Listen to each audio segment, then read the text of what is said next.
দেখো বন্ধুরা, আজকে তোমাদের লাউ শাক রান্না করে দেখাবো। প্রথমে বড়িটা ভেজে তুলে রেখেছি।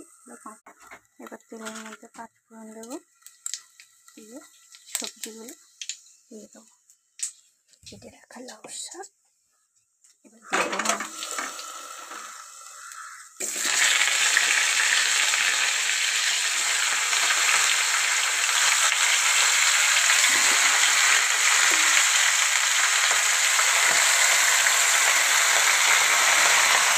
একে একে পরিমাণ মতো নুন, হলুদ ও বেটে রাখা আদা বাটা দেব, দিয়ে নাড়াচাড়া করে এবার ঢাকা দিয়ে দেবো। এবার সেদ্ধ হতে সময় দেবো। এবার তরকারিটা সেদ্ধ হয়ে গেছে। এবার ওর মধ্যে বেটে রাখা সর্ষে বাটা দেব আর স্বাদ মতো মিষ্টি দেবো। এবার তরকারিটা হয়ে গেছে। এই ভেজে